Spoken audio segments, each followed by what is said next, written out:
ఆత్మ సత్యము ఆత్మ నిత్యము, అది అచింత్యము అది అగోచరము, చేల్చలేనిది కాల్చలేనిది చిరంతనమది సర్వగతమది.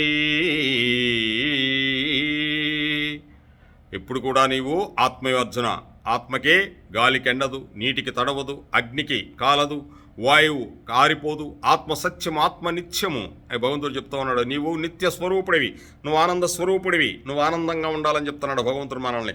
ఎప్పుడు కూడా నువ్వు విషాదంతో ఉండొద్దు, ఎప్పుడు ఆనందంగా ఉండు. భగవంతుడు ఆనంద నిలయంలో ఉన్నాడుగా శ్రీనివాసుడు, ఆ కృష్ణ పరమాత్ముడు తిరుమలలో ఆనంద నిలయంగా. ఒక తిరుమలలోనే ఉన్నాడండి భగవంతుడు, అక్కడే ఉన్నాడా? ఎక్కడ చూసినా ఆవరించిపోయి ఉన్నాడు. ప్రహ్లాదుడు చూపిస్తాడుగా, అందుగలడని ఇందులేడని సందేహం పోలేదు చక్రి ఎందెందు చూసినను అందుగలడే ధనవగ్నిని వింటేవా అంటాడు. ఆయనను ఈ స్తంభమునందు చూపించగలదువా ప్రహ్లాద? ఖచ్చితంగా తండ్రి గారు అంటాడు. ఈ గదాదండంతో ఈ స్తంభమని కొట్టేది అంటాడు. ఒక కొడితే అటు నరసింహుడు కాదు, అటు సింహం కాదు, అటు మనిషి కాదు రూపంలో వస్తురా, ఇదేమి రూపం రా అంటాడు. చూసి ప్రహ్లాద, నా గర్భవాసన పుట్టినందుకు నా రుణం తీర్చుకున్నావురా నాయనా నువ్వు అంటాడు.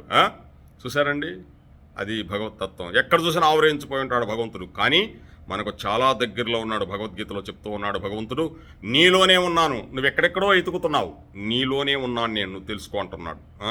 మరి హిరణ్యకశిపుడికి ఎక్కడ చూశాడండి?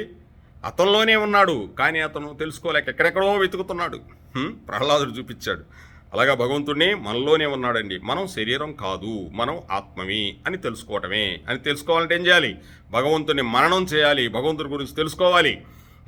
భగవంతుడు మననం అంటే మునీశ్వరులయ్యారు అందరూ కూడా మననం చేసి భగవంతుడి గురించి, భగవంతుడి యొక్క కథలు చదవాలి, భగవంతుడి లీలలు చదవాలి. భగవంతుడి లీలలు అమోఘంగా ఉంటాయి, ఆ కృష్ణ లీలలు. అవన్నీ చూస్తే నీకు ఆ భగవతత్వం ఉట్టి పడిపోతుంది. కృష్ణం వందే జగద్గురు.